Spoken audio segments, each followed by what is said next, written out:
Last class में हम इस वाले टॉपिक पे थे, ठीक है, टेक्निकल एसईओ फंडामेंटल जो भी है, इसमें यहाँ पे आने के बाद हम यहाँ पे थे, ठीक है ना। तो देखो इसमें क्या है, ये वो सारी चीज़ें हैं जो हमें ऑप्टिमाइज़ करनी होती है एक वेबसाइट में for the technical SEO. JavaScript, अब जावास्क्रिप्ट में क्या होता है, मैंने दो कॉन्सेप्ट आप लोगों को बताए थे, एक होता है मिनीफाइड, एक होता है अनमिनीफाइड। मिनीफाइड जो है वो एक बार में गूगल उसको लोड करता है, अनमिनीफाइड में स्टेप बाय स्टेप चीज़ें जो है लोड होती हैं, ठीक है। अब हमें जब प्लगइन इंस्टॉल करते हैं वेबसाइट में स्पीड ऑप्टिमाइजेशन के लिए, तो वो क्या है बेसिकली, वो यही करते हैं, वो अनमिनीफाइड को क्या कर देते हैं, मिनीफाइड कर देते हैं, फिर वो जल्दी जल्दी लोड होता है, ठीक है। बहुत सारे स्टेप ना होके कुछ ही स्टेप बन जाते हैं और उसमें फिर एक बार में वो लोड हो जाता है।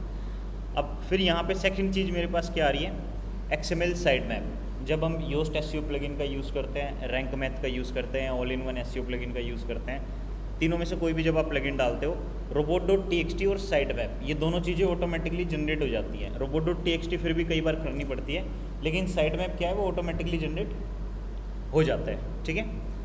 लेकिन कोडिंग वेबसाइट्स में साइट मैप को जनरेट करने के लिए तरीके थोड़े अलग होते हैं। वहाँ पे आपको किसी थर्ड पार्टी वेबसाइट पे जाने के बाद और फिर वहाँ पे साइट मैप जनरेट करना पड़ता है, और जनरेट करने के बाद उसको फिर वेबसाइट पे अपलोड करना पड़ता है। अपलोड कहाँ पे होता है, सी पैनल में जाके फाइल मैनेजर में जाओगे और पब्लिक HTML में जहाँ वर्डप्रेस रखा होता है वहाँ पे डाल दो, ठीक है, पब्लिक HTML के अंदर ही। तो क्या हो जाएगा, साइड में आपकी वेबसाइट का अनेबल हो जाएगा। robot.txt भी वहीं डाली जाती है, जो उसकी फाइल होती है पब्लिक HTML के अंदर। किसके अंदर, पब्लिक HTML के अंदर सी पैनल में फाइल मैनेजर में जाके, ठीक है।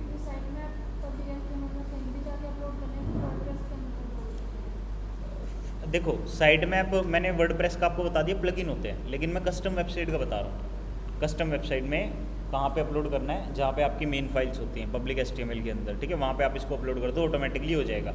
कोडिंग वेबसाइट की देखो एक और दिक्कत है, कई बार है ना, डेवलपर ऐसी फंक्शनलिटी बनाते हैं कि जो URL डाला है, ठीक है, वो वही URL को इंडेक्स करेगा या फिर साइट मैप के अंदर वही रहेंगे। अगर और URL डालने हैं तो वो मैनुअली एड ऑन करते हैं, क्या करते हैं, मैनुअली ऐड ऑन करते हैं। ऐसा नहीं होता कि मैंने जैसे एक नया पेज ऐड करा तो after adding new page it will automatically go to the site map, ये नहीं होता है। इन सम केसेस डेवलपर इस तरीके से साइट मैप जनरेट कर देते हैं कि वो ऑटोमेटिकली ऐड नहीं होता, ठीक है। अब जैसे लीगल देव है, लीगल देव में उन्होंने यही कहा कि हमें ना सारे URLs को गूगल का जो हमारा साइट मैप अभी हमने बना रखा है उसमें मैनुअली डालना पड़ेगा। फिर मैंने उनसे कहा कि आप कुछ ऐसा डेवलप करो ना जिससे ऑटोमेटिकली चला जाए, आप कब तक डालोगे मैनुअली, है कि नहीं है। तो मैनुअल डालना क्या हो जाता है, एक चैलेंज होता है हमारे पास, ये होता है, ठीक है। फिर आता है साइट आर्किटेक्चर। क्या होता है, साइट आर्किटेक्चर। ये साइट आर्किटेक्चर क्या है, देखो घर बनता है, घर बनाने से पहले हम लोग देखते हैं कि भाई कितने फ्लोर्स का घर बनेगा, उसके अकॉर्डिंग उसके नीचे की गहराई को भी देखा जाता है कि हमें इतना गहरा गड्ढा खोद के उसमें इतनी नीमें डालनी पड़ेंगी, इतना मोटा साइज़ का पिलर जाएगा क्योंकि बिल्डिंग इतनी ऊंची है, ठीक है ना। तो एक तरीके से आर्किटेक्चर की नीड होती है कि कौन सी चीज़ कितनी होएगी। आपके पास 100 गज का प्लॉट है तो उसमें क्या बनाया जा सकता है, आपके पास 500 गज का है तो उसमें क्या बनाया जा सकता है, ठीक है। तो वेबसाइट में भी यही है, वेबसाइट आप किस लेवल की लेके चलना चाहते हो, आप 100 पेज की वेबसाइट बनाना चाहते हो या 500 पेजेस की, या फिर आप 2-2.5 लाख पेजेस की वेबसाइट बनाना चाहते हो। तो जितने भी पेजेस बनेंगे वो एक प्रॉपर स्ट्रक्चराइज हैं या नहीं है, ठीक है ना। जैसे ग्राउंड फ्लोर हमने पार्किंग के लिए दे दिया, फर्स्ट फ्लोर हमने मतलब कुछ अपना नॉर्मली ऐसे बना लिया जिसमें गेस्ट वगैरह आएंगे, फिर उससे ऊपर वाला फ्लोर हमने अपना लिविंग रूम टाइप बना लिया, उससे ऊपर वाला बच्चों के लिए भी बना दिया, अपना कुछ भी करते रहेंगे, एक्टिविटीज़ जिम वगैरह की एसेसरी होगी, टॉप फ्लोर पे स्विमिंग पूल बना दिया। तो ऐसी है ना, वेबसाइट का भी होता है कि कौन सी कैटेगरी किस लेवल तक जाएगी, ठीक है ना। किसी मेन कैटेगरी की कितनी सब कैटेगरीज बनाई जाएंगी और उनके अंदर कितने ब्लॉक्स वगैरह जाएंगे, फिर उनका डिज़ाइन कैसा होगा, लेआउट कैसा होगा, साइड बार कैसा होगा, फुटर कैसा होगा, हेडर कैसा होगा, लिंक्स कौन से लगेंगे, ठीक है ना। टेबल्स वगैरह डालने हैं तो उनका डिज़ाइन कैसा होगा, FAQs का डिज़ाइन कैसा होगा, कॉन्टैक्ट फॉर्म कोई देना है उसके बीच में नहीं देना, कोई ऐसी चीज़ देनी है जिससे यूज़र कोई क्वेश्चन वगैरह कर सकता है, आस्क क्वेरी का कोई ऑप्शन देना है। तो ये सारी चीज़ें ना डिज़ाइन करी जाती है, क्या करी जाती है, डिज़ाइन करी जाती है, depend on your website. Yes sir बताइए।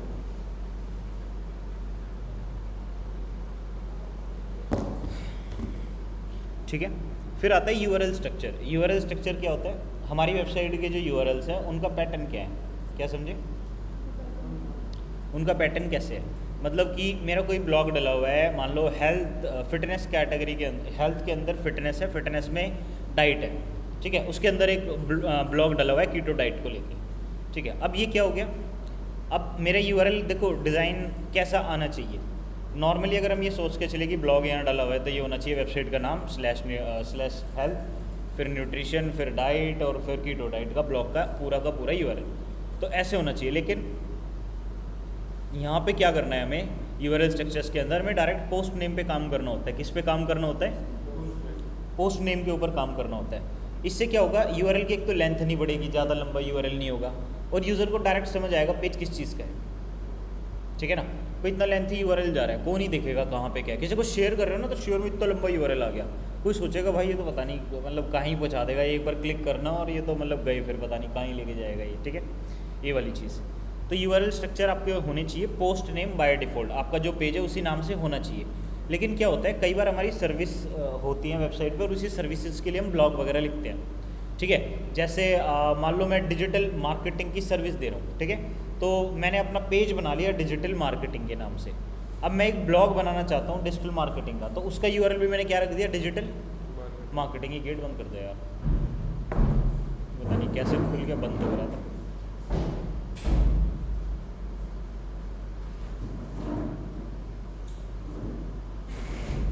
ठीक है, तो पेज क्या हो जाएगा, डिजिटल मार्केटिंग। ये कुछ इस तरीके से काम करेगा, ठीक है।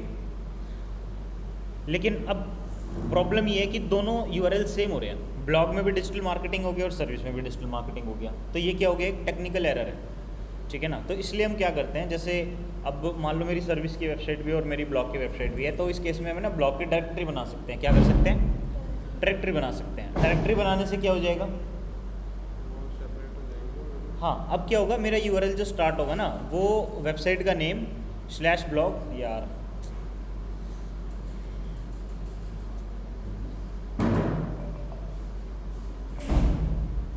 वेबसाइट का नाम स्लैश ब्लॉग, और फिर क्या आएगा हमारा,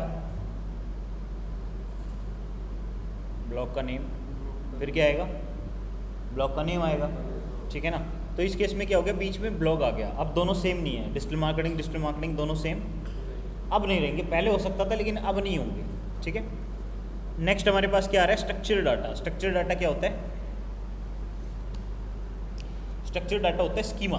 क्या होता है,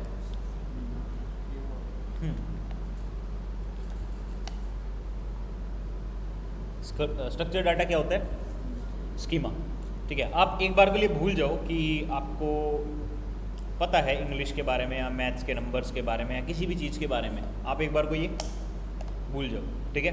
अब मैं आपको पेपर में एक फ़ोन नंबर, एक नाम, एक सरनेम, एक ईमेल एड्रेस और एक घर का एड्रेस, ये सब लिख के दे रहा हूँ, ठीक है।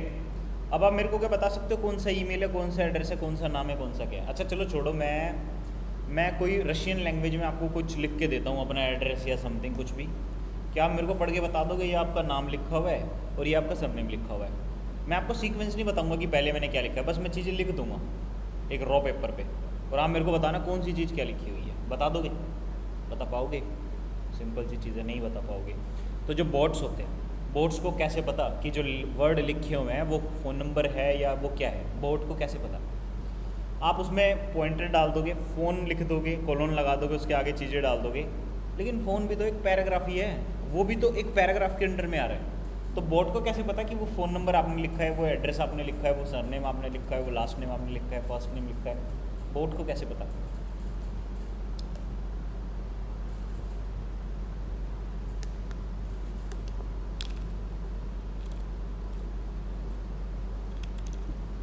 जो बोट्स होते हैं वो स्कीमा की हेल्प से समझते हैं। किसकी हेल्प से समझते हैं, स्कीमा की हेल्प से समझते हैं। मान लो एक यूट्यूब का पेज है, एक मेरी वेबसाइट का पेज है, दोनों सेम है क्या,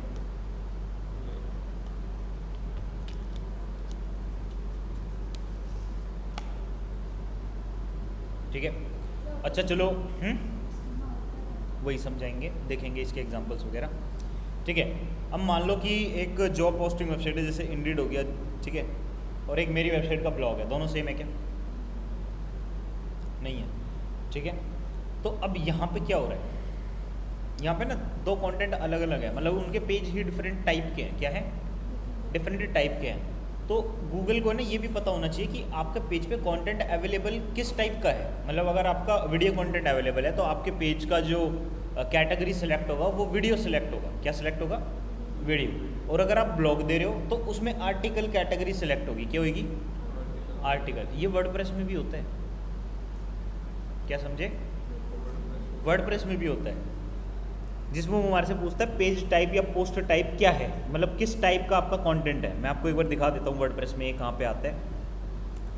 ये कई बार डिपेंड ऑन थीम होता है या फिर एसईओ के प्लगइन्स पे भी होता है। जब हम लगाते हैं तब वो फीचर अनेबल होते हैं, ठीक है।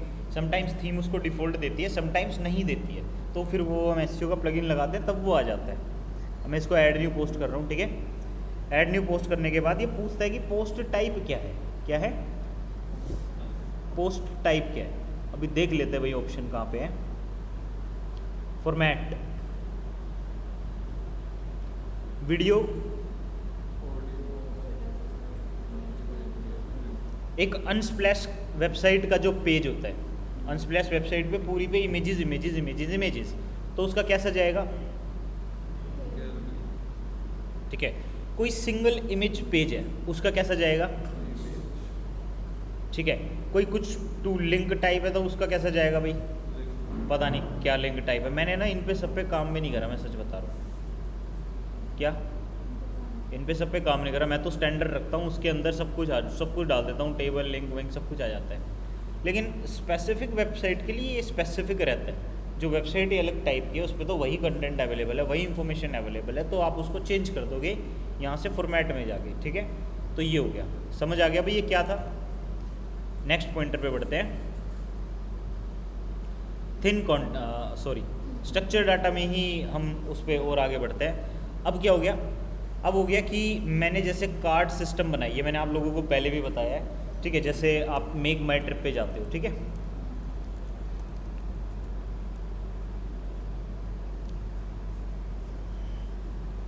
यहाँ पे आने के बाद ये ना कार्ड्स होते हैं। क्या होते हैं? ये कार्ड्स होते हैं।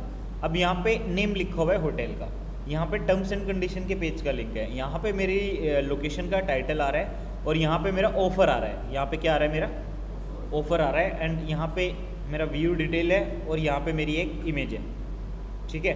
अब ये एक कार्ड बन गया। क्या बन गया? एक कार्ड बन गया। इस कार्ड में ये इसका नेम है, ये टाइटल है, ये ऑफर्स है। ये गूगल को कैसे पता? गूगल को पता चलता है with the help of schema. Schema बड़े लेवल का क्या हो गया कि ये पेज किस चीज़ का है, ये कंटेंट किस चीज़ का है। ये भी स्टैंडर्ड के अंदर जाएगा क्योंकि ये मिक्सअप है, इसमें कंटेंट एंड कंटेंट सब कुछ है, ठीक है ना। तो ये भी किसके अंडर में जाएगा? स्टैंडर्ड के अंडर में जाएगा। और ये जो कार्ड्स है इनका स्कीमा सेपरेट आएगा। क्या आएगा? हाँ, इनका स्कीमा क्या आएगा भाई? सेपरेट आएगा। अब सेपरेट स्कीमा से आप क्या समझते हो? सेपरेट स्कीमा मतलब कि इसकी इंफॉर्मेशन एक एक गूगल को समझानी है with the help of script. किसकी हेल्प से? स्क्रिप्ट की हेल्प से। स्क्रिप्ट कौन सी होती है? जावा स्क्रिप्ट होती है। क्या होती है? जावा स्क्रिप्ट होती है, जिसको सिर्फ बॉट्स ही समझ सकते हैं, ह्यूमन नहीं समझ सकते, ठीक है। मतलब कि एक लैंग्वेज लिखी हुई है, कोई डेवलपर ही समझ पाएगा, नॉर्मल बंदा तो समझ नहीं पाएगा। हाँ, यहाँ पे देख के ये ह्यूमन व्यू है तो मैं इसको समझ सकता हूँ। बोट्स के लिए एक कोड होगा। क्या होगा? बोट्स के लिए एक कोड होगा, और वो कोड है ना ह्यूमन को दिखाई नहीं देता। ह्यूमन को तो अपना ये लेआउट दिखाई देता है, जैसे कि वेबसाइट बनी है HTML CSS जावा और पता नहीं क्या क्या, लेकिन हमें क्या दिखाई दे रहा है? एक इस टाइप का व्यू दिखाई दे रहा है, ठीक है ना, क्योंकि वो कोड चेंज हो रहा है इसके अंडर में। लेकिन ये जो हम स्कीमा बात कर रहे हैं वो कोड किसी चीज़ के अंदर चेंज नहीं होता भाई। वो कोड बस कोड अपनी जगह रहता है, वो रन नहीं होता किसी तरीके से। हाँ, इस कार्ड के पास जब क्रॉलर आएंगे उस कोड पे जाएंगे, उस कोड को रीड करके वो समझ लेंगे कि ये नाम था, ये था, ये इमेज थी, ये थी, ये व्यू डिटेल थी। अब ये इस टाइप के स्कीमा लगाए कहाँ से जाते हैं और कितने टाइप्स के होते हैं, उस चीज़ के बारे में बात करते हैं। तो स्कीमा लगाने के लिए हमारे पास एक वेबसाइट है टेक्निकल SEO। आप अलग अलग चीज़ों के स्कीमा अलग अलग वेबसाइट पे जाके चेक कर सकते हो।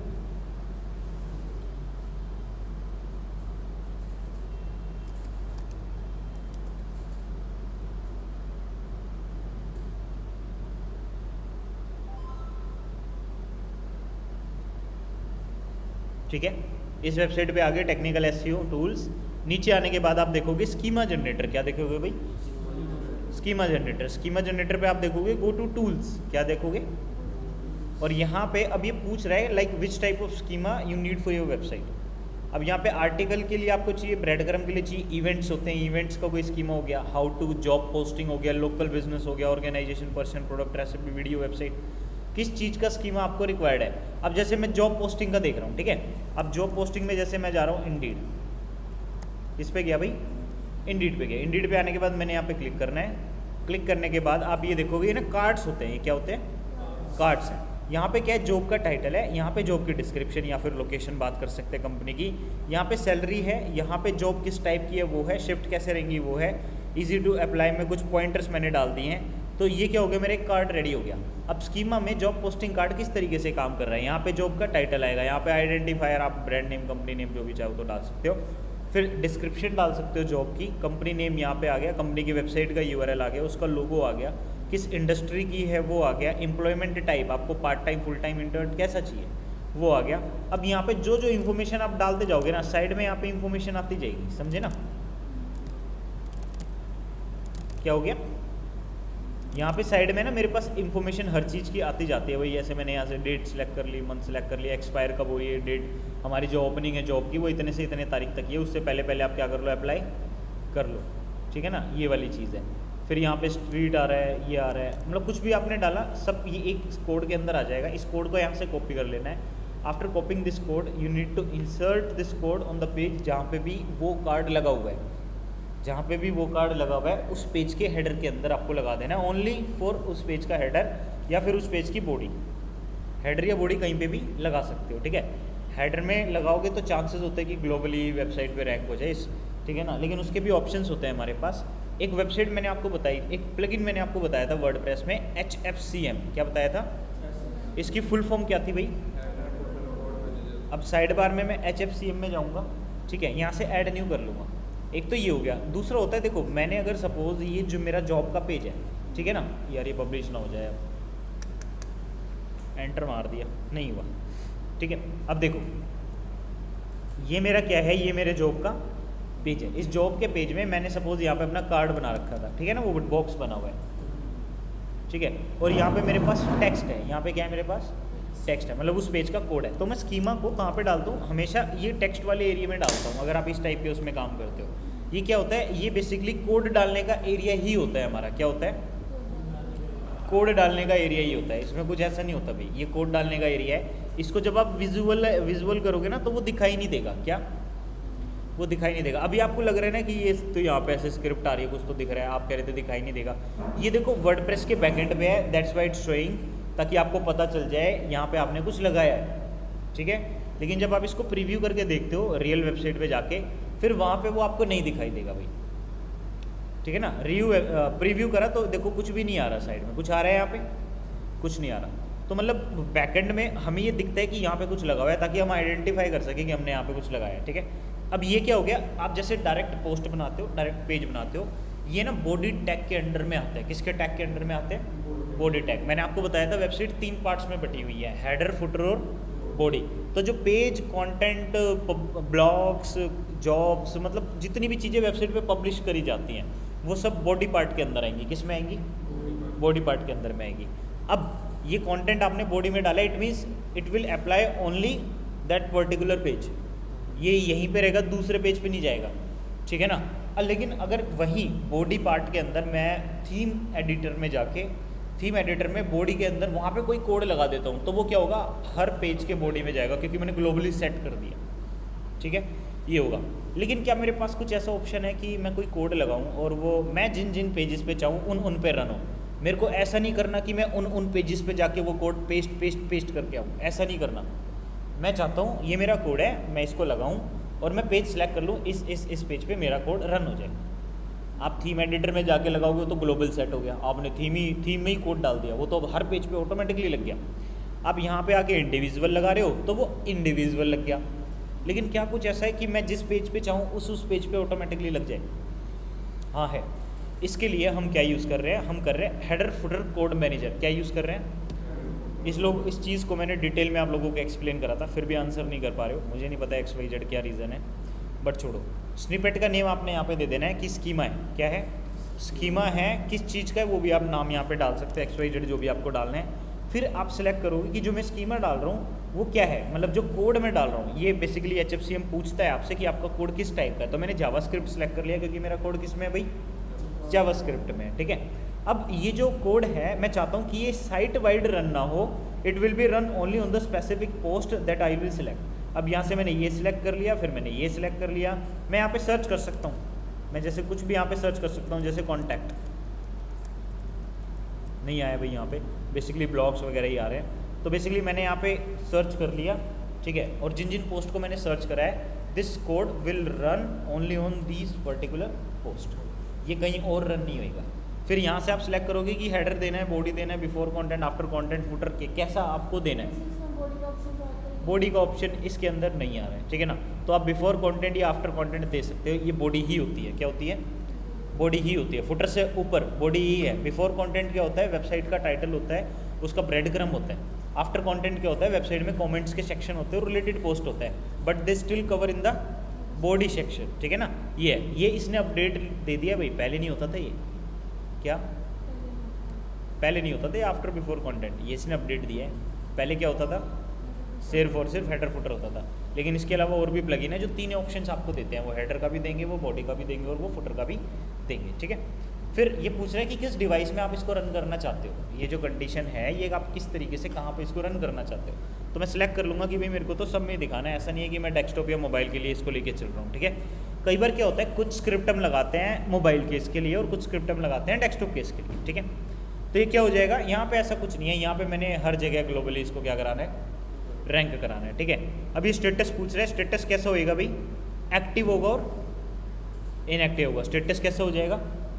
एक्टिव और इनएक्टिव। और यहाँ पे आने के बाद फिर मैंने क्या लगा देना है भाई, यहाँ पे हमने कोड लगा देना। कोड डालने के बाद आप इसको सेव कर दोगे, ये कोड जो है फिर रन हो जाएगा। समझ आ गया भी स्कीमा कैसे लगाते हैं, ठीक है ना। मैंने आपको देखो मल्टीपल मेथड्स बता दिए। क्या ये जो मैंने पोस्ट सिलेक्ट करी है उन पे आएगा, जितने कार्ड्स होते हैं ना सारे स्कीमा जाते हैं, ठीक है ना। लेकिन इस चीज़ के लिए ना हम डेवलप नहीं, वो हमारा जैसे प्लगइन है ना योस्ट एसईओ और रैंकमेथ एसईओ, ये इसलिए इंस्टॉल करे जाते हैं, वो ऑटोमेटिकली सब जनरेट कर देते हैं। क्या ऑटोमेटिकली सब जनरेट कर देते हैं, लेकिन फिर भी एक पेज के अंदर वो ये जनरेट नहीं कर पाते कि मैंने क्वेश्चन और आंसर लिखा है तो क्वेश्चन कौन सा है, आंसर कौन सा, वो ये जनरेट नहीं करेंगे। वो क्या जनरेट करेंगे, ये ब्लॉक क्या है, ये लेआउट क्या है, या किस चीज़ पे काम हो रहे हैं, किस चीज़ पे बात हो रही है, वो उस चीज़ को जनरेट कर देंगे, ठीक है ना। हम क्या है, हम एक ऑर्गेनाइजेशन है या पर्सन है, हमारा ऑथर क्या है, हमारे वेबसाइट में कमेंट का सेक्शन अवेलेबल है यूजर्स की क्वेरी को, हमारे पास ब्रेड क्रम है, हमारे पास टाइटल है, फीचर्ड इमेज है, वो इन सारी चीज़ों को शॉर्ट आउट कर सकते हैं, ठीक है। लेकिन वो उस कंटेंट के अंदर जो मैंने नॉर्मली पैराग्राफ टैग के अंदर चीज़ें लिखी हैं उस चीज़ को शॉर्ट आउट नहीं कर सकते। मैंने कोई टेक्स्ट लिख दिया, वो क्या है, एक पैराग्राफ है, उसके लिए तो वो पैराग्राफ टैग के अंदर चीज़ें आ रही हैं, ठीक है। अब मैं कोई कॉन्टैक्ट फॉर्म बनाता हूँ, कॉन्टैक्ट फॉर्म में जो जो एंट्रीज होती हैं उसका वो ऑटोमेटिकली फिर देख लेगा। क्या करेगा? उसका वो ऑटोमेटिकली देख लेगा, ये वाली चीज़ है, ठीक है। लेकिन अगर मैं कहीं नॉर्मल अपनी वेबसाइट पे कॉन्टैक्ट टेक्स्ट के पेज के अंदर सिंपल ऐसी चीज़ें लिख रहा हूँ, मेरी ईमेल, मेरा फ़ोन नंबर, मेरा ये, समझ नहीं आ रहा उसको, क्या उसको समझ नहीं आ रहा, ठीक है, ये वाली चीज़ हो जाती है। और जैसे क्वेश्चन वगैरह या इन चीज़ों के लिए मेरे को स्कीमा जनरेट करना है, वो भी बहुत ईजी है। आप यहाँ पे ही जाओगे, यहीं पे जैसे मैंने जॉब पोस्टिंग सेलेक्ट करा है, आप यहाँ से ना कुछ और सिलेक्ट कर लो, FAQ। FAQ सेलेक्ट करने के बाद आपने यहाँ पे क्वेश्चन डालना है, यहाँ पे आंसर डालना है, कॉपी कर लेना है, ठीक है। इस कोड को कॉपी करके आपको एक बार किसी नोट पैड में रख लेना है, ठीक है। नोट पैड में रख लो या फिर सबलाइम टेक्स्ट में रख लो या विजुअल कोड में रख लो, डिपेंड ऑन यू, क्योंकि ये कोड है ना थोड़ा इस टाइप के, आप कुछ सॉफ्टवेयर्स इंस्टॉल कर सकते हो, ये सही होते हैं भाई। ये डेवलपर्स ये ना इसको यूज़ करते हैं, मतलब दिखने में लेआउट वेआउट समझते हैं, ये प्लेटफॉर्म ही ऐसा है जो इस चीज़ को ही समझता है, ठीक है ना। कोड वोड के लिए हम यही यूज़ करते हैं। नोटपैड प्लस भी आता है, वो यूज़ कर लो, कलरफुल सा हो जाता है, बढ़िया लगता है कोड देखने में, ठीक है। आपने एक FAQ करा, एक बार लिख लिया, दूसरा 2 बार लिख लिया, तीसरा 3 बार लिख लिया, चौथा 4 बार लिख लिया। जब सारे FAQs आप एक पेज के इकट्ठे कर लेते हो, ये मेरे FAQs है, इसमें डालो स्कीमा में और उधर आके पेस्ट कर दो। या फिर जो कस्टम वेबसाइट्स बनती है, हम डेवलपर के साथ बैठ के उससे कोऑर्डिनेट करके उसको बोल सकते हैं कि आप एक काम करो सर, यहाँ पे जैसे जो भी कोड वोड आ रहा है, जो भी चीज़ें हमारी आ रही है, आप इसमें मतलब आप ऐसा कर दो, जब मैं क्वेश्चन लिखूँ ना तो मैं सेलेक्ट करूँगी ये एक FAQ है, ठीक है ना। रैंक मैथ में ऑप्शन है हमारे पास, हम जब क्वेश्चन डालते हैं ना तो हम उसमें FAQ सेलेक्ट करते हैं, तो वो ऑटोमेटिकली उसका स्कीमा जनरेट कर देता है। तो हम डेवलपर को बोल देंगे कि सर देखो, हम जहाँ पे क्वेश्चन लिखेंगे ना, आप हमें कुछ ऐसा ऑप्शन देना। जैसे वर्डप्रेस में क्या होता है, वर्डप्रेस में हम ऐड करते हैं, ऐड करा हेडिंग, ब्लॉक एडिटर की बता रहा हूँ, ऐड करा हेडिंग, ऐड करा क्वेश्चन, ऐड करा इमेज। तो ये स्टेप बाय स्टेप समझ आ रहा है क्या है। तो उस केस में भी आप डेवलपर को क्या बता सकते हो कि जैसे हम ऐड करेंगे FAQ, मेरे को ऐसी फंक्शनलिटी चाहिए होगी, और उस FAQ के बैकएंड में ऑटोमेटिकली स्कीमा लगी होगी। क्या बैकएंड में ये फंक्शनलिटी तो है कि क्वेश्चन यहाँ पे डालो, आंसर यहाँ पे डालो, लेकिन ऑटोमेटिकली उस कोड के ऊपर या नीचे आप ये स्कीमा भी डालोगे, ठीक है ना। इसको एज इट इज़ बना के डालोगे कि मेरा जो क्वेश्चन है, मतलब ये पूरा कोड आप उसमें सेट कर दोगे, और मैं जो भी डालूंगा वो इधर आ जाएगा, और जो मैं आंसर डालूंगा वो सारा का सारा इधर आ जाएगा। आप उसके साथ बैठ कर उसको ये चीज़ समझाओ, फिर वो वैसा कुछ बना देंगे, ठीक है। ऐसे काम होता है भाई। जैसे आपने अपनी वेबसाइट बनाई है, उसमें जो आपके क्वेश्चन वगैरह क्वेश्चन देखो, हाँ आप लगा सकते हो स्कीमा सब में, लेकिन अब क्या है ना, गूगल ने ये चीज़ बोली है, स्कीमा की इम्पोर्टेंस अब ना के बराबर है, क्योंकि गूगल की एल्गोरिदम बहुत स्ट्रॉन्ग हो गया, बहुत लंबे टाइम से चीज़ों को एनालाइज कर रहे हैं। नाउ दे कैन अंडरस्टैंड कहाँ फ़ोन नंबर है, कहाँ क्या है, ठीक है। लेकिन स्टिल हम लोग लगाते हैं ताकि गूगल की फिर भी क्या हो जाए, एक बार को हेल्प हो जाए, ठीक है ना। है तो मशीन ही, अभी भी सीख ही रहा है, अभी भी चीज़ें चली रही हैं, ठीक है ना। गूगल ने तो बोल दिया हमारा भी AI आ गया, लेकिन क्या वो ChatGPT से बेस्ट है? अभी नहीं है, ठीक है ना। गूगल ने बोल दिया कि हाँ स्कीमा की नीड नहीं है, लेकिन मैं कैसे मान लूँ? हर चीज़ के लिए कैसे मान लूँ? स्कीमा की नीड है नहीं है। मान लो मेरा डेवलपर ही ऐसा है जिसने कोड ही ऐसा लिख दिया, पता नहीं कोई लैंग्वेज ही खुद से डेवलप करके लिख दी, कैसे समझ आएगा? आपको क्या लगता है, जैसे ये फेसबुक है, इंस्टाग्राम है, या फिर जो गूगल है, ये किन लैंग्वेजेस के ऊपर बने हैं? एक होता है ना वेबसाइट बनती है, किस लैंग्वेज के ऊपर बनती है? हमारी simple website HTML CSS PHP जावा ख़त्म। ये लोग डाटा साइंटिस्ट को हायर करते हैं। किसको हायर करते हैं? डाटा साइंटिस्ट को। उनका काम होता है एक नई लैंग्वेज जनरेट कर देना। जैसे जावास्क्रिप्ट एक लैंग्वेज है, एंगुलर एक लैंग्वेज है, डॉटनेट एक लैंग्वेज है, रिएक्ट एक लैंग्वेज है। ये लोग अपनी खुद की नई लैंग्वेज डेवलप कर देते हैं, ठीक है, ताकि कोई हैकर इनके प्लेटफॉर्म को हैक ही ना कर पाए। क्या समझे? जब भी प्लेटफॉर्म हैक होते हैं ना, मोस्ट प्रोबेबली चांसेस होते हैं कि वो कोई थर्ड पार्टी चीज़ यूज़ कर रहा था, उसकी हेल्प से हैकर ने उसको हैक कर लिया, या फिर खुद स्टाफ का ही कोई एम्प्लॉय बाद में जाके किसी के साथ कनेक्ट होकर उसको हैक करवाने का ट्राई कर रहा है। वरना ये लोग इतना सेफ चलते हैं कि इनकी लैंग्वेज ही अपनी डेवलप करी होती है, वो दुनिया में कहीं और लैंग्वेज होती नहीं वो, ठीक है ना। मतलब कि जैसे आप और मैं फ्रेंड है, हमने ना कोड लैंग्वेज बना ली। जब मैं ऐसे 2 बार चुटकी बनाऊँ तो आप समझ जाओगे कि ठीक है क्लास ओवर होने का टाइम हो गया। जब मैं 3 बार चुटकी बजाऊँगा तो आप समझ जाओगे कि अब क्लास से बाहर जाने का टाइम हो गया, ठीक है ना। ये कोड लैंग्वेज है, ये आप और मैं समझेंगे, इनमें से कोई नहीं समझ पाएगा। तो ये लोग है ना अपना खुद की कस्टम लैंग्वेज बनाते हैं, और वो चीज़ आप सोच के देखो कि गूगल उस लैंग्वेज को पहली बार देख रहा है, सो Google how it will understand, वो गूगल कैसे समझेगा, ठीक है ना। लेकिन वो जो लैंग्वेज है वो इस तरीके की वेबसाइट्स में यूज़ नहीं होती। वेबसाइट में नॉर्मल लैंग्वेज ही यूज़ करनी पड़ेंगी, क्योंकि ब्राउज़र को भी तो समझना है ना चीज़ों को, ठीक है ना। तो वो यहाँ पे नॉर्मल लैंग्वेज यूज़ करते हैं, लेकिन जो उनकी फंक्शनलिटी और बाकी सारी चीज़ें डेवलप हो रही होती है वो उनकी नई लैंग्वेज के बेस पे डेवलप हो रही होती है। और जो नई लैंग्वेज का बेस जो डेवलप हो रहा होता है ना, ये समटाइम्स गूगल नहीं समझ पाएगा।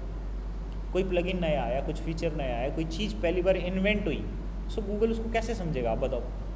अब गूगल जॉब के कार्ड्स को समझता है, इवेंट के कार्ड्स को समझता है, FAQ के कार्ड्स को समझता है। मैं यहाँ पे एक AI की वेबसाइट बना रहा हूँ, ठीक है ना, तो उसके कार्ड को कैसे समझेगा गूगल, क्योंकि ये तो पहली बार हो रहा है, ठीक है ना। मैंने कुछ और अपना एक नया सिस्टम बना दिया, कुछ मतलब वाटर बॉटल्स को लेके कुछ अपना सिस्टम बना दिया कि बॉटल्स है उनकी ये इन्फॉर्मेशन वो इन्फॉर्मेशन, क्लिक करोगे ऐसे 4 बोतल और खुल जाएंगी, कलर सेलेक्ट करोगे उसमें फिर और 10 बोतलें खुल जाएंगी, फिर ऐसे स्लाइडर आएगा, ढक्कन के स्लाइडर आ रहे हैं, बेस के स्लाइडर्स आ रहे हैं, बताओ कैसा क्या चाहिए। मेरा कस्टम है तो गूगल उसको समझ पाएगा। दैट्स वाई स्कीमा रिक्वायर्ड, ठीक है। जो चीज़ गूगल ने देखी नहीं, उस चीज़ में गूगल नहीं समझ पा रहा। आप सिंपल ब्लॉग बना रहे हो, मत करो, आपका बेसिक वेबसाइट मत करो, क्योंकि गूगल ने बोला कि अब वो समझ लेगा। तो आप बेसिक चीज़ों के लिए मत करो, लेकिन आपको लगता है कि like your website is different from other, और आप कुछ यूनिक कंटेंट दे रहे हो, यूनिक चीज़ दे रहे हो जो पहले गूगल पे नहीं है, या आपको स्कीमा लगाने की नीड है, ठीक है। आपको उस केस में स्कीमा लगाना पड़ेगा, ये ज़रूरी है, मैंडेटरी है, वरना तो फिर आपके लिए चैलेंजेस है, ठीक है। क्योंकि गूगल तो पहली बार देख रहा है, और मशीन या गूगल या एल्गोरिदम अच्छा काम कब करता है, जब उसकी लर्निंग अच्छी हो जाए। इवन AI भी ऐसे ही काम करते हैं। उनके पास जब हज़ारों लाखों करोड़ों की बिल्लियों की फ़ोटो दिखाएंगे तब वो पहचान पाएगा किसी भी बिल्ली को, ठीक है ना। मैं उसको 1000 बार अपनी शक्ल दिखाऊंगा, ठीक है ना, तब वो पहचान पाएगा कि मेरी शक्ल की एक एक चीज़, मेरा डुप्लीकेट भी खड़ा कर दोगे तब वो बता देगा मैं वो नहीं हूँ। समझ आया? तो ये इस तरीके से काम करती है वही चीज़। इनको ज़्यादा से ज़्यादा लर्निंग चाहिए। आप यूनिक कंटेंट पे काम करो, आप लगाओ स्कीमा, नहीं कर रहे मत लगाओ, सिंपल चीज़ है। मेक माई ट्रिप सिंपल कॉन्सेप्ट है। अब ये सिर्फ मेक माई ट्रिप दे रही है ऐसा पैटर्न, गूगल इसको नहीं समझ पाएगा मे बी, क्योंकि मेक माई ट्रिप ही सिर्फ ऐसा पैटर्न दे रही है कि यहाँ पे ये आएगा, यहाँ पे ये आएगा, यहाँ पे ये आएगा, यहाँ पे ये आएगा, ये ऐसा होएगा, और इसके जैसा सर्च का ऑप्शन आपको किसी और वेबसाइट में सेम नहीं मिलेगा। तो इसको स्कीमा लगाना पड़ेगा कि कौन सी चीज़ कहाँ पे क्या सर्च हो रही है, उससे क्या पैटर्न बन रहे हैं, और वो किस चीज़ के लिए लोगों ने सर्च करा है। यहाँ पे ये पॉइंटर्स लिखे हुए, इनका क्या इफेक्ट पड़ रहा है। ठीक है, तो देखो इस चीज़ के लिए ना आपका लेवल भी अप होना चाहिए। आप भी मतलब इतनी जल्दी इसको नहीं सीख पाओगे, ठीक है ना, कि मेरे को कहाँ लगाना है, क्या लगाना है। आप लोगों को पहले वेबसाइट्स के ऊपर, ऐसी वेबसाइट्स के ऊपर काम करना पड़ेगा, तब आप समझोगे। ये देखो मल्टी सिटी सेलेक्ट कराने की ऐसे ये आ गए, यहाँ पे ये था राउंड ट्रिप सिंगल है, और ये मल्टी सिटी दो आ गया। अब बताओ, अब इसके बारे में भी कुछ ना कुछ बताना पड़ेगा गूगल को, क्योंकि ऐसा तो यूनिक चीज़ होगी। मल्टी सिटी का इस तरीके का सर्च का ऑप्शन मेक माई ट्रिप के अलावा दूसरी वेबसाइट दे ही नहीं रही, और गूगल के लिए ये पहली बार हो रहा है कि नहीं। तो अब एक दिक्कत खड़ी होगी यहाँ पे, सिंपल सी चीज़ है। इन लोगों ने अपना सेटअप करा होगा जरूर। फिर आता है थिन कंटेंट। थिन कंटेंट क्या होता है? पेज में ना कंटेंट कुछ नहीं है, बस पेज है। क्या समझे? ठीक है ना, जैसे पिन कोड्स होते हैं, जैसे दिल्ली का भाई 1100 कुछ होता है, पिन कोड होते हैं। हर सिटी के, हर लोकेशन के अपने क्या होते हैं, पिन कोड्स होते हैं। हर कंट्री में अपने पिन कोड्स होते हैं, ठीक है। तो वो जो पिन कोड्स हैं, अगर मैं सारे पिन कोड्स को लेके अपनी वेबसाइट एक डेवलप कर दूँ, किसके लिए? पिन कोड्स के लिए। देखो ऐसा होता है,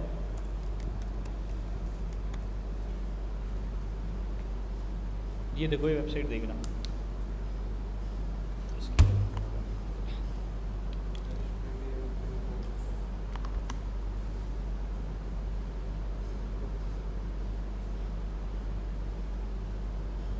यहाँ पे आपने क्या देखा? इस टाइप से पिन कोड देखिए, ठीक है ना। नीचे आते हैं, यहाँ पे क्या है, ये सिलेक्ट करो, ये सिलेक्ट करो, ये सिलेक्ट करो, और आपके पास क्या आ जाएंगे? पिन कोड आ जाएंगे।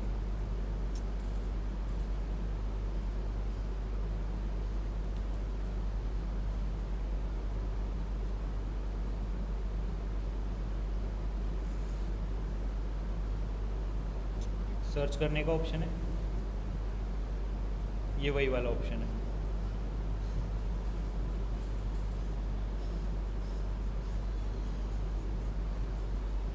ये क्या पेज है, क्या कंटेंट है, मतलब क्या लगता है आपको, क्या बकवास है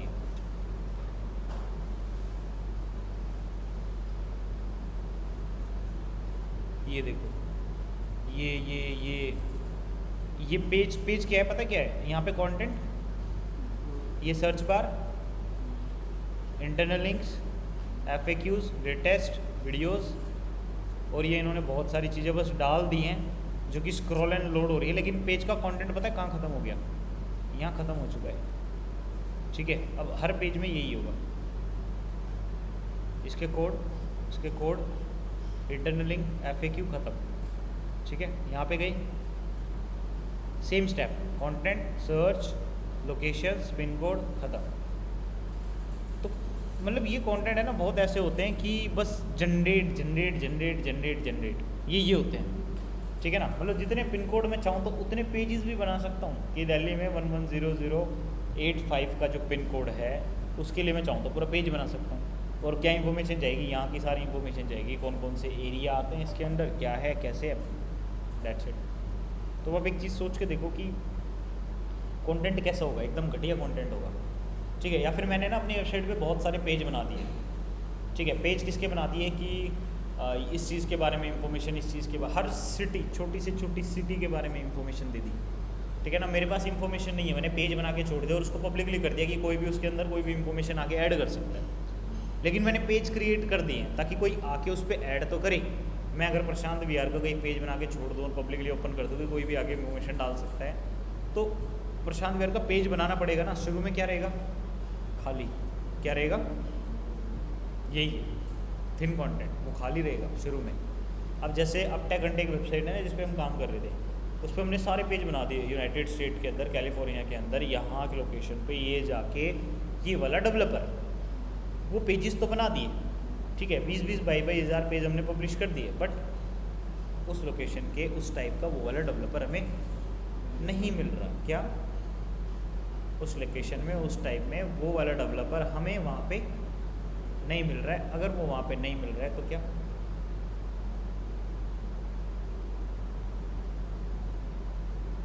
खाली पेज, खाली पेज, क्या?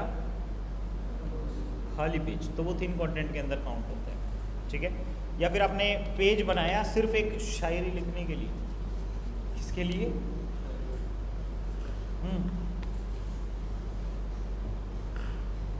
आपने एक पेज बनाया पाइथागोरस थ्योरम, इतनी सी एक छोटी सी डाल दी, वो जो भी क्लास होती है 8-10 की, वो भी पेस्ट हो गया, ठीक है ना। आपने एक पेज बना दिया a+b का होल स्क्वायर ठीक है, आपने क्या बना दिया?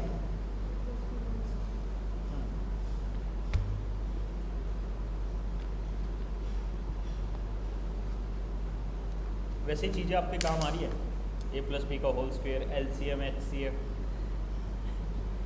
प्रैक्टिकली काम आ रहा है, कहीं यूज़ हो रहा है इनका?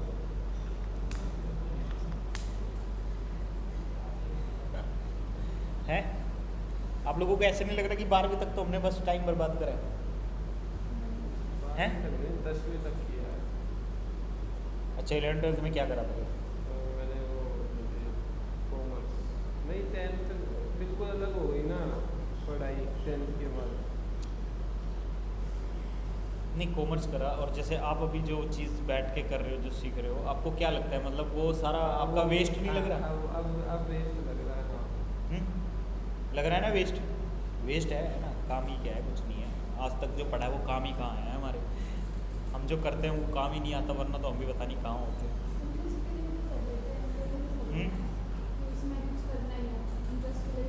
हाँ बिल्कुल, इंटरेस्ट के लिए भी होता है, लेकिन मतलब आप एक चीज़ सोच के देखो, जिस चीज़ के लिए आपने लाइक 14 ईयर स्पेंड करे, ठीक है ना, मतलब 12 ईयर तो मिनिमम हो ही गए, और मतलब वो अभी कहाँ पे काम आ रहा है? कह रहे कहीं नहीं। आपने जो ABCD पढ़ना सीखा है, ये लाइंस पढ़ना जो सीखा, और आपका दिमाग अभी जितना भी चलता है, ये आपकी वहीं की परफॉर्मेंस के बेसिस पे चल रहा है। आप स्कूल में बहुत इंटेलिजेंट रहे होगे तो आप यहाँ पे भी बहुत इंटेलिजेंट ही परफॉर्म करोगे, आप नहीं रहे तो आप नहीं कर पाओगे उस लेवल का, ठीक है ना। आपकी जो कम्युनिकेशन स्किल्स रही होगी, आप जिस टाइप के स्कूल में गए होगे, जिस टाइप के लोगों के साथ रहे होगे, वो सारी आदतें, वो सारी स्किल्स, वो सारी चीज़ें आपके साथ अभी यहीं बैठी हुई हैं, जी ना। तो वो हर जगह काम आ रहा है, वो चीज़ें हर जगह काम आ रही है ना। हाँ, लेकिन वो काम नहीं आ रहा मेरा, LCM HCF और ये। हाँ, लेकिन मुझे ये पता है कि मेरे को आता है, क्या मेरे को आता है, मुझे ये पता है कि नहीं है। थोड़ा थोड़ा सा दिमाग से धुंधली इमेज हो रही है कि HCF कैसे होता था, LCM तो चलो समझ आ रहा है, HCF कैसे था, पेयर बनाने पड़ते थे ऊपर से 2 2 2 3 3 3 ये कैसे था, थोड़ा दिमाग से हट गई है इमेज, दोबारा देखना पड़ेगा। हाँ, क्यों देखना है, लेकिन है कि नहीं। डुप्लीकेट कंटेंट, डुप्लीकेट कंटेंट क्या होता है? मुझे ये पता है, मेरे बहुत सारे पेज बनेंगे, मेरे बहुत सारे पेज बनेंगे, हर बार ऊपर एक पैराग्राफ आएगा, और फिर उसके बाद देने मुझे पिन कोड ही हैं। तो वो जो हर बार पैराग्राफ आ रहा है, क्यों ना उसको एज इट इज़ रहने दूँ और उसमें बस लोकेशन का नेम चेंज कर दूँ। तो ये क्या होता है? That is duplicate content. क्या होता है? Duplicate content. और इवन ये डुप्लीकेट कंटेंट अगर गूगल पॉइंट ऑफ व्यू से देखा जाए पेजेस का, तो हमें समझ आता है, लेकिन गूगल तो और डीप इसको देखता है। और डीप कैसे? जैसे मैंने एक कैटेगरी बना दी, उस कैटेगरी में सपोज 100 ऑफ प्रोडक्ट्स हैं। दीपाली, जो लीगल देव का पेज था ना, उसमें कुछ चेंजेस हैं, तो क्लास के बाद मैं फिर एक बार, ठीक है? किधर बैठे हो आप? इधर बैठे हो, ठीक। तो क्या हो गया भाई, वो जो चीज़ें हैं, मतलब गूगल उसको किस तरीके से एनालाइज करेगा। एक कैटेगरी में 100 प्रोडक्ट है, एक बार व्यू में मेरे पास 20 प्रोडक्ट आ रहे हैं, फिर नीचे से मेरे को सेकंड पेज पे जाना पड़ रहा है, तो URL मेरा सेकंड पेज हो गया। क्या हो गया?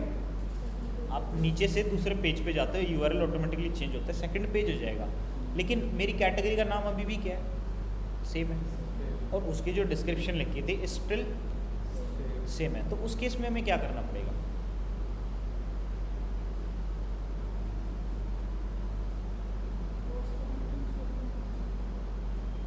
पोस्ट करने में क्यों चाहिए? हम्म? पोस्ट करने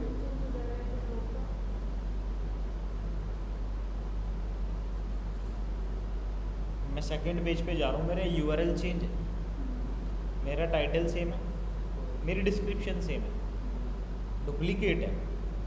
क्या है? डुप्लीकेट है। इसका सॉल्यूशन क्या है? मेरे को पेज के अंदर कुछ टाइटल के अंदर ऐसा ऐड ऑन करना पड़ेगा जिससे ऑटोमेटिकली जब मैं सेकंड पेज पे जाऊँ तो मेरा टाइटल में अपने आप पेज 2 लिखा हुआ आ जाए और डिस्क्रिप्शन में ऑटोमेटिकली पेज 2 लिखा हुआ आ जाए। बस ये पेज 2 ये लिखा हुआ है ना, इससे मेरा टाइटल यूनिक हो गया। पेज 3 पे जाऊँगा तो 3, ये टाइटल क्या हो गया? यूनिक हो गया एक तरीके से, ठीक है ना। तो इस तरीके से इसको सोल्व करा जाता है। लेकिन अब आप इसको इस चीज़ से कंपेयर मत करना कि हर पैराग्राफ था उसमें भी तो हर लोकेशन में पैराग्राफ का जो लोकेशन थी उसका नेम चेंज हो रहा है, वो एक पैराग्राफ है। टाइटल्स और डिस्क्रिप्शन के केसेस जो हैं वो बहुत स्मॉल होते हैं, ठीक है ना। एक लाइन होती है, एक लाइन पिछली लाइन से अलग है। अगर पेज 1 पेज 2 या पेज 3 में डाल रहे हैं तो फिर उसका जो ऊपर का यूआरएल है वो सेम वो एक कीवर्ड पे रैंक कर रहा है, तो फिर हम अगर किसी बंदे को जो है किसी और चीज़ ना हो चाहिए और वो जो है पेज 2 ऊपर का यूआरएल सेम ही तो नहीं है ना, सारा गेम ही यूआरएल का है। यूआरएल चेंज हो जाता है लेकिन कंटेंट सेम रहता है। हाँ। इसमें ये हो रहा है गूगल के लिए कि यूआरएल दूसरा है, मतलब कि 2 पेज है। क्या है? 2 पेज है। लेकिन पहले वाले पेज का टाइटल क्या था? Main shirt. दूसरे वाले पेज का भी टाइटल क्या है? मेन शर्ट है।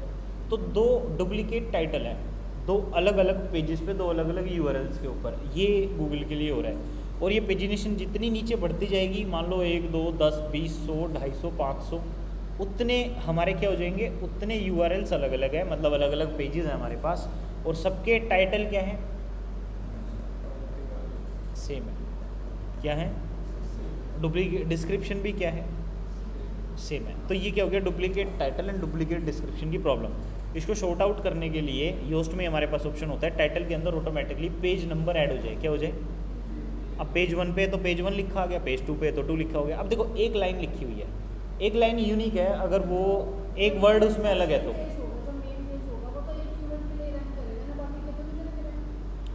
अब गूगल के लिए यही तो चैलेंज होता है कि इतने सारे यूआरएल्स में से रैंक किसको कराना है। हम क्या चाहते हैं? पहला पेज। हम क्या चाहते हैं? गूगल का भरोसा नहीं है, वो 10वां भी करवा सकता है। गूगल को दिख रहा है सारे यूज़र आ रहे हैं, यहाँ पे जा रहे हैं, यहाँ पे जा रहे हैं, यहाँ पे जा रहे हैं, बार बार 10 पे जा रहे हैं, डायरेक्ट 10 को रैंक कराएगा डायरेक्ट। ये होता है भाई। तो गूगल का केस थोड़ा अलग है उस केस में। अब इसको डील करने का एक ही तरीका, आप पेजेस के नंबर डाल दो टाइटल के अंदर और डिस्क्रिप्शन के अंदर, और यहाँ पे जो वेबसाइट्स होती हैं, जो मैंने आपको पिन कोड वाला एग्जांपल दिखाया, उसमें जो पैराग्राफ्स आते हैं वो आपको यूनिक लिखने का ट्राई करना है भाई हर एक में।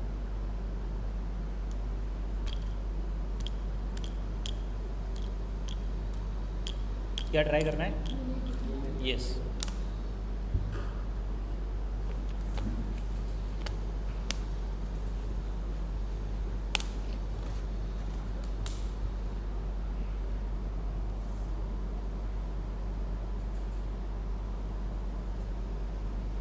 हैरफ्लैंग टैग ये होता है जब हम अलग अलग वेबसाइट्स पे जाते हैं, मतलब एक ही वेबसाइट में जब हम मल्टीपल लैंग्वेज की वेबसाइट बना देते हैं। क्या बना देते हैं?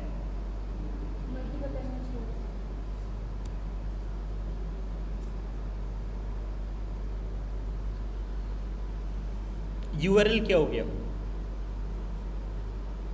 यूआरएल क्या हो गया?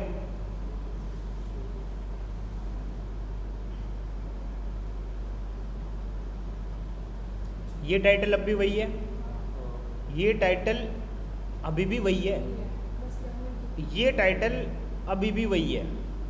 क्या समझे?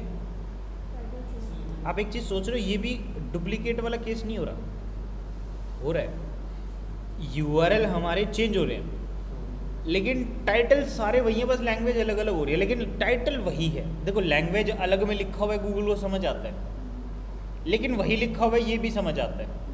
ठीक है, आपने लिख दिया बेस्ट होस्टिंग इंग्लिश में, हिंदी में, जापानीज़ में, चाइनीज़ में, लेकिन बेस्ट होस्टिंग लिखा हुआ है, सीक्वेंस सेम है, वर्ड वही है, लेकिन सबके यूआरएल अलग अलग है। तो ये डुप्लीकेट का केस क्रिएट कर देते हैं गूगल के लिए। हाँ बिल्कुल, आप अगर यहाँ से चेंज कर देते हो, इवन आप ये लगा लो सेम वेबसाइट की इतनी सारी कॉपीज़ हैं, क्या हैं, इतनी सारी कॉपीज़ हैं, और ये रैंक कर रही है जस्ट बिकॉज ऑफ कि इन्होंने लैंग्वेज का फ़िल्टर अपनी वेबसाइट में ये हरफ्लैंग टैग की हेल्प से सब डोमेन बना के इस तरीके से दिया हुआ है। अब इससे क्या हो रहा है, हमारी वेबसाइट के इतने सारे रूप बन गए अलग अलग लैंग्वेज में, लेकिन स्टिल डुप्लीकेट है, क्या है। इसलिए इस टाइप की डुप्लीकेटी के केस में हमें हरफ्लैंग टैग लगाना होता है। क्या लगाना होता है, हरफ्लैंग टैग लगाना होता है। उससे गूगल समझ जाएगा अच्छा लैंग्वेजेस अलग अलग है, कंटेंट ऐसे है, कोई फ़र्क नहीं पड़ता, ठीक है, मैं सारे पेजेस उनकी लोकेशंस पे रैंक कराऊंगा और इस वेबसाइट पे ठीक ठाक ट्रैफिक है।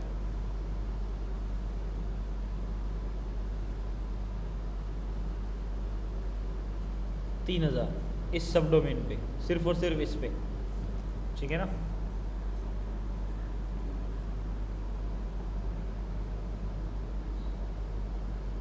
साढ़े तीन लाख का ट्रैफिक है और 3.5 लाख का मेन वेबसाइट पे, प्लस में इन सब का ऐड कर लो थोड़ा थोड़ा थोड़ा थोड़ा, बहुत ट्रैफिक है इस वेबसाइट के पास।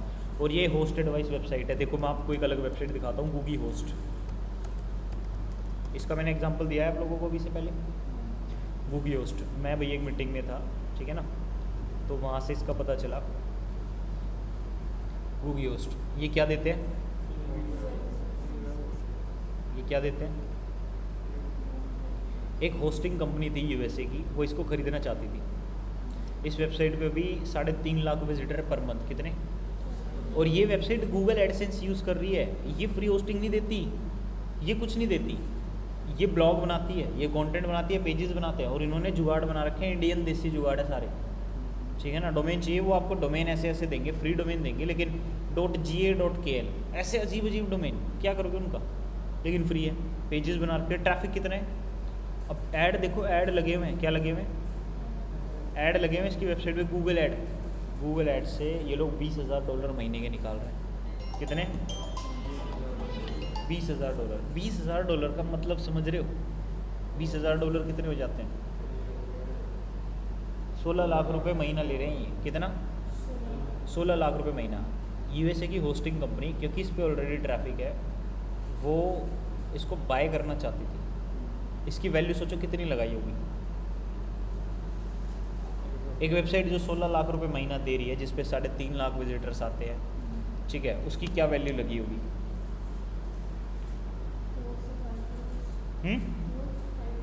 वो तो 2-3 साल में खुद कमा लेगा। बताओ ना, हाँ बताओ ना कितनी लगाओगे।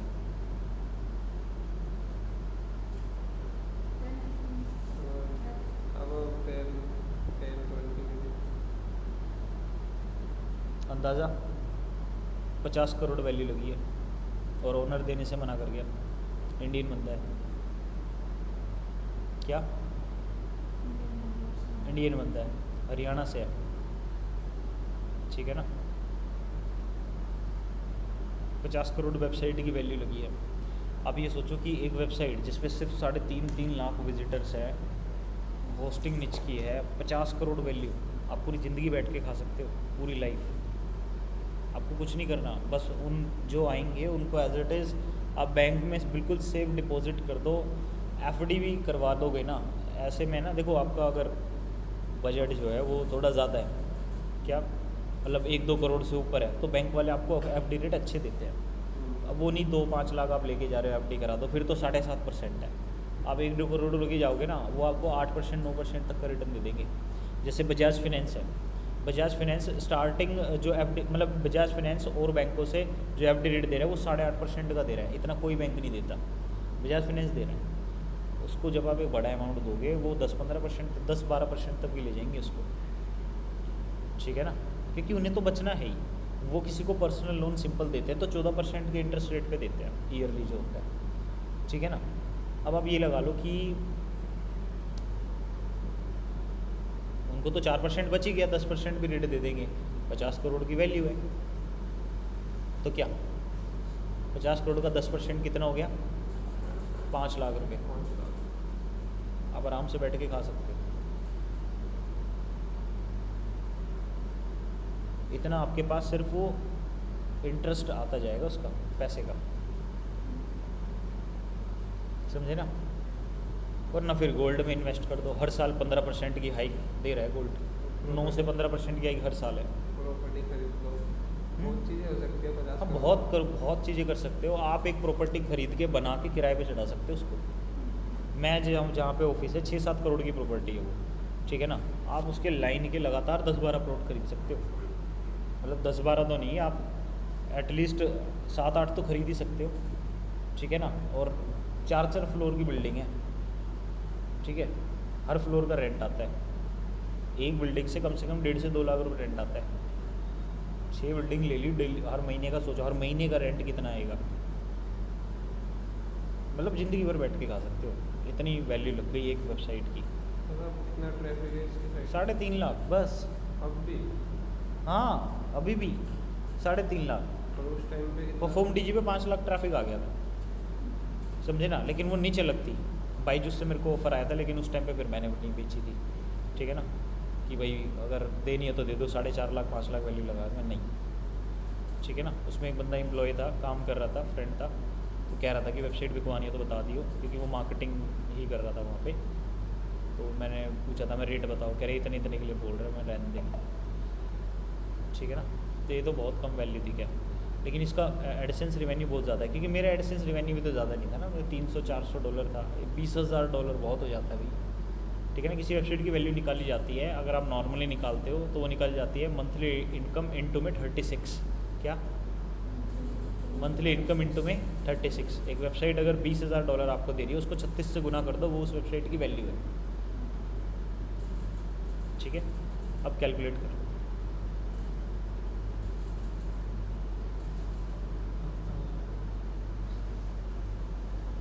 ये होता है, बहुत हो जाते हैं। $7,20,000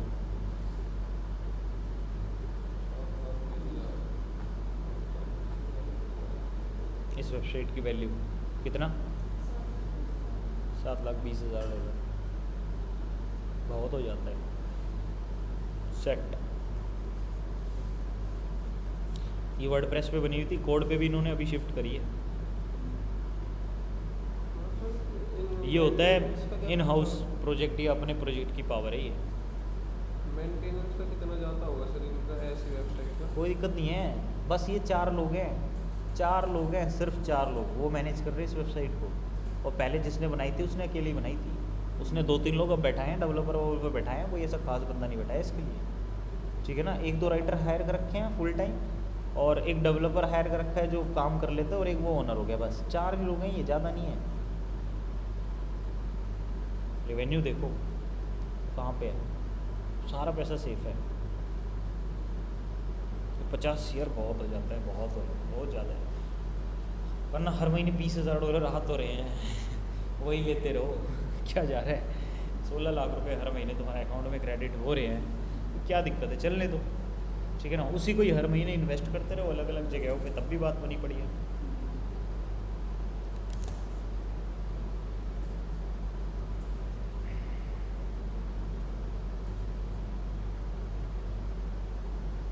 $404 पेजेस और कैनोनिकल टैग। कैनोनिकल क्या होता है? वो पोस्ट में एडवांस के अंदर एक ऑप्शन होता है कैनोनिकल URL। जैसे हमने पेजेस बहुत सारे ऑटोमेटिकली जनरेट हो रहे थे, अब उन सारे पेजेस में से कौन सा पेज काम का है क्या? तो पहला पेज हमारा काम का है, तो कैनोनिकल में पहले पेज का URL डाल दो, ठीक है? 404 वो वही है भाई, आप 404 पेज है तो आप रिडायरेक्शन का प्लगइन सेटअप रखो इसके अंदर, और 301 रिडायरेक्ट वो भाई आप करते रहो टाइमली, ठीक है? तो ये क्या हो गया, हमारे टेक्निकल SEO के अंदर जो प्रॉब्लम्स आती है वो सारी होगी। बाकी कुछ प्रॉब्लम्स होती है गूगल सर्च कंसोल की। किसकी? गूगल सर्च कंसोल में आपको है ना, जैसे ये सारी प्रॉब्लम जो इधर आती है कोर वाइटल की, पेज एक्सपीरियंस की, या किसी और चीज़ की, इनको टाइमली फिक्स करते रहना है। जैसे कोई प्रॉब्लम आई आपने उसको फिक्स कर दिया, कुछ और प्रॉब्लम आई आपने उसको फिक्स कर दिया। अब ये जो प्रॉब्लम है ना, ये मतलब मैं आपको सिखा तो ऐसे नहीं पाऊँगा, क्योंकि हर वेबसाइट पे सेम प्रॉब्लम नहीं आती है, और दूसरी चीज़ की सारी प्रॉब्लम्स एक साथ मेरे सामने पड़ी हो वो भी नहीं है, ठीक है ना। तो ये प्रॉब्लम आएगी, आप सिंपल इसके ट्यूटोरियल देख सकते हो, सिंपल कर सकते हो, इसमें कोई बड़ी ऐसे अलग से तीर नहीं मारना। कहीं कुछ प्रॉब्लम आ रही है, मैं बैठा हूँ, मेरे से आगे पूछ लेना कि सर कोर वेब वाइटल में ये दिक्कत आ रही है, सोल्व नहीं हो रही, इसको बताओ कैसे सोल्व करेंगे, मैं बता दूँगा। ठीक है, तो भाई टेक्निकल एसईओ का जो सेशन था हमारा वो एंड होता है। और ये जो सारी चीज़ें थी वो सारी चीज़ें मैंने कहाँ से उठा के डाली है, ये पूरा का पूरा ब्लॉग बेसिकली वही है, बैकलिंक होगा। और जो ऊपर पॉइंटर थे ना मेन, वो सारे पॉइंटर ही मेन है। ठीक है, उसके नीचे जो कंटेंट है और जो कंटेंट है वो सब अलग अलग कहानी है। ठीक है, लेकिन ये जो कंटेंट है ये वैसे है। ठीक है, मेन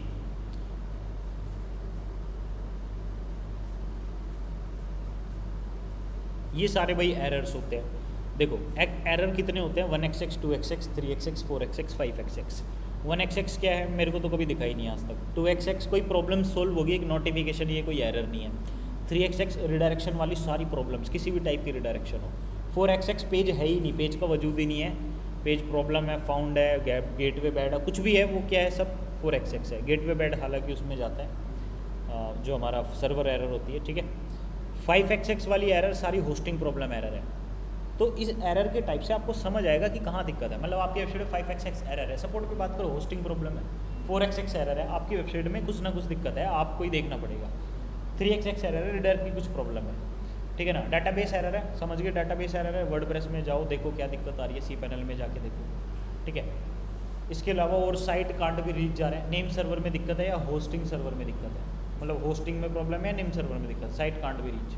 ठीक है ना। और टाइपो की एक एरर होती है, टाइपो इन प्रोटोकॉल, वो होता है कि आपकी जो आईपी एड्रेस है डोमेन की वो ढंग से नहीं लगी हुई।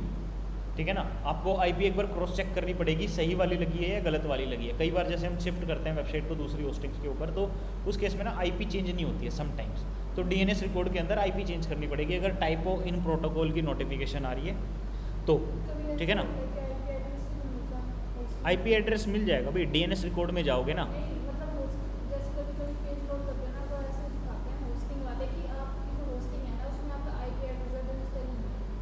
वो यही तो प्रॉब्लम है, आपको होस्टिंग में जाना है, डीएनएस रिकॉर्ड में जाना है। ठीक है, वहाँ पे देखो कि आईपी एड्रेस कौन कौन सी डली हुई हैं, 2 अलग अलग आईपी है, मतलब आपको उनको सेम करना पड़ेगा।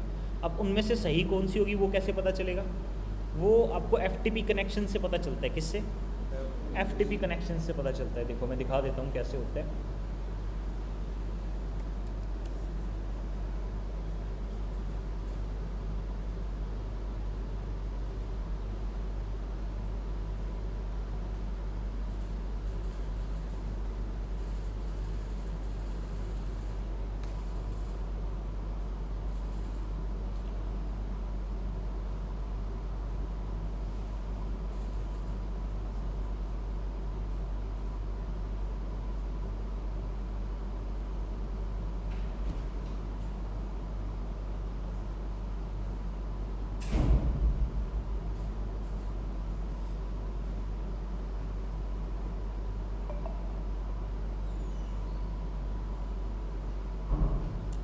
एफटीपी से नहीं पता चलेगा भाई, यहाँ से तो मतलब आप लॉगिन करते हो बेसिकली, सी पैनल में एक्सेस किया जाता है, यहाँ से आपको अकाउंट इन्फॉर्मेशन से पता चल जाएगा।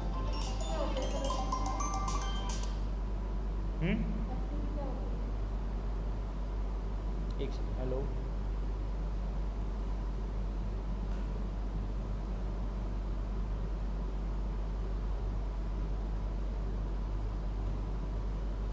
वन 43562।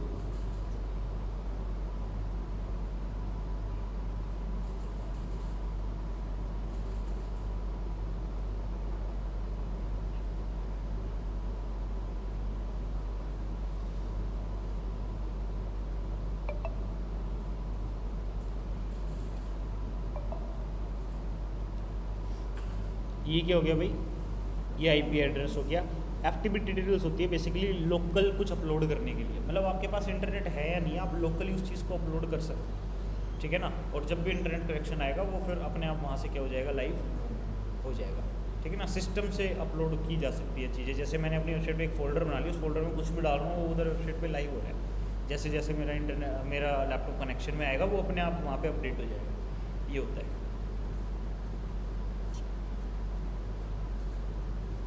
ये रही आईपी और ये IPv6।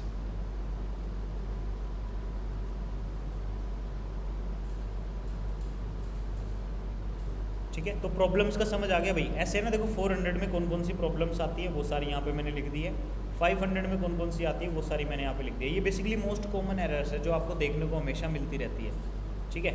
फिर ये एक प्लगइन था, बट ये अलग चीज़ के लिए था। गूगल सर्च कंसोल में ना एक नोटिफिकेशन होती है। नोटिफिकेशन क्या आती है कि currently crawled but not index, वो फीड वगैरह लगे होते हैं उनके यूआरएल के लास्ट में। तो फीड को हटाने के लिए ये आपको अपनी थीम की फंक्शन फाइल के अंदर ये कोड डालना होता है। किसके अंदर? थीम में जाओगे पब्लिक HTML से, मतलब बैकएंड से, थीम को ओपन करके जो थीम एक्टिव होगी उसके फंक्शन फाइल के अंदर ये कोड लास्ट में डाल देना। आपके जो फीड वाले यूआरएल क्रिएट हो जाते हैं वो फीड वाले यूआरएल फिर क्रिएट नहीं होंगे।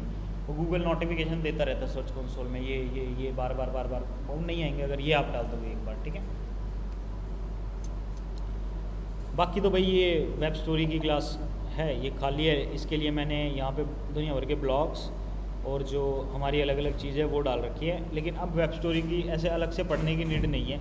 वेब स्टोरी से ना बहुत कम रिजल्ट, और वेब स्टोरी सबके लिए काम नहीं आ रही। आप एंटरटेनमेंट मूवी ऐसी वेबसाइट बनाते हो ना जहाँ पे ट्रैफिक से मतलब होता है, वहाँ पे आपकी वेब स्टोरी काम आएगी, वरना नहीं आएगी, ठीक है ना। ई कॉम में थोड़े कम रिजल्ट अब हो गए हैं, पहले बतेरे रिजल्ट हमें मिल रहे थे, ठीक है ना। 1-1 लाख विजिटर आ जाते थे वेब स्टोरी से, अब नहीं आ रहे भाई। अब तो 10,000 पे आ जाए वही बड़ी बात हो रही है हमारे लिए, और सेल वेल बहुत कम होती है, ठीक है ना। तो नॉर्मल ट्रैफिक के लिए वेब स्टोरी ठीक है। और एल्गोरिदम अब इतने स्ट्रॉन्ग हो गया, वेब स्टोरी अब रैंक नहीं कर रही भाई, बहुत टाइम लग रहा है वेब स्टोरीज को रैंक होने में, ठीक है। पहले होता था डाली और एकदम से सोशल मीडिया की तरह वायरल हो गया, ये होता था। लोगों ने बहुत पैसे छापे हुए वेब स्टोरी से, दुनिया भर के पैसे, आप सोच नहीं सकते इतने पैसे छाप डाले, ठीक है ना। कोई भी बंदा, कैसा भी बंदा, स्कूल्स के जो बच्चे थे ना वो भी बैठ के डाल रहे हैं वेब स्टोरीज, उनके भी 2-2 ढाई लाख रुपए महीने के निकाल रहे हैं, हद होगी, ठीक है। SEO में भाई कोई भी डाउट है आप पूछ सकते हो मेरे एंड से, मतलब चीज़ें जो हैं अभी फिनिश हो गई हैं। बाकी जो प्रैक्टिकल वगैरह भाई करना है उसमें से आप लोग मेरे को बताओगे। प्रैक्टिकल के लिए मैं कुछ चीज़ें बता देता हूँ भाई, जो बंदा सीरियस है मैं प्रैक्टिकल के लिए उसी के साथ फिर काम करूँगा, ठीक है ना। प्रैक्टिकल ये है कि मैं आपको टास्क दे दूँ आप कर लो, मेरे को ऐसे नहीं करना प्रैक्टिकल। आपको ऐसे करना है तो आप मेरे को बता सकते हो, मैं टास्क दे दूँगा, करवा लूँगा। प्रैक्टिकल में उसी का कराऊँगा जो भाई अवेलेबल है मेरे लिए 4 से 6 घंटे के लिए, ठीक है ना। एक डेडिकेटेड स्पेस पे बैठने के लिए अवेलेबल है कि मैं बैठ जाऊँगा इतने से इतने बजे तक, आप मेरे को कुछ भी काम करा सकते हो, ठीक है ना। मैं उसको प्रैक्टिकल फिर ढंग से लेके चलूँगा। बाकी जो घर से करना चाहते हैं, ऑनलाइन करना चाहता है, वो आप बता देना, मैं टास्क दे दिया करूँगा। मेरे को डेडलाइन पे चाहिए होंगे, फिर डेडलाइन मीट नहीं होगी, एक बार हुई दूसरी बार नहीं हुई, मैं काम नहीं करूँगा मैं आप लोगों को, फिर आप कहीं और देखना अपना, ठीक है। डेडलाइन मेरे लिए थोड़ी इंपॉर्टेंट है क्योंकि मेरे को आगे फिर डिलीवर उसी के अकॉर्डिंग करना होता है। बाकी अगर बैठ के करना है तो 4 से 6 घंटे मेरे को आपके चाहिए होंगे। वो आपके ऊपर है कि अगर आप और ज़्यादा दे सकते हो तो वो ठीक है, क्योंकि हमारा तो ऑफिस 10 बजे ओपन होता है, शाम को 6:30 तक रहता है, ठीक है ना। तो it's like depend on you कि आप किस तरीके से काम लेके चलना चाह रहे हो। अगर कोई प्रैक्टिकल में इंटरेस्टेड है वही बता देना मेरे को, ठीक है। और भाई किसी को अगर ऑनलाइन लेना है तो वो भी बता देना, लेकिन याद रखना कि अगर ढीला काम हुआ मैं काम नहीं करूँगा फिर, ये मैं अभी से ही बता रहा हूँ आप लोगों को, पहले ही कह के चलूँगा, ठीक है ना।